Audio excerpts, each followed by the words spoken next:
నమస్కారం ఈటీవీ 360కి స్వాగతం. ముందుగా ప్రధాన అంశాలు. తిరుమలలో కనుల పండుగగా ధ్వజారోహణం, శ్రీవారికి పట్టు వస్త్రాలు సమర్పించిన సీఎం.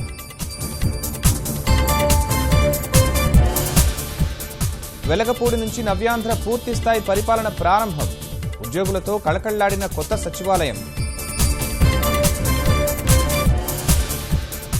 డిసెంబర్ కల్లా శాసనసభ నిర్మాణం పూర్తే లక్ష్యం, శరవేగంగా పనులు చేయాలని సభాపతి నిర్దేశం.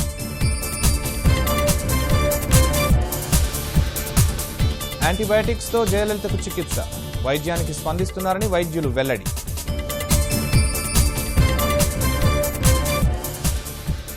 ఓవైపు ప్రేరేపిత చొరబాట్లు, మరోవైపు కాల్పులు, సరిహద్దుల్లో ఆగని పాకిస్తాన్ దురాగతాలు.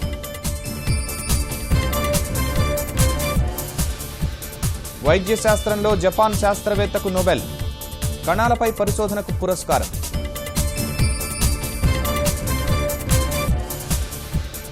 రెండో టెస్టులోనూ భారత్ విజయబావుట, 178 పరుగుల తేడాతో న్యూజిలాండ్పై గెలుపు.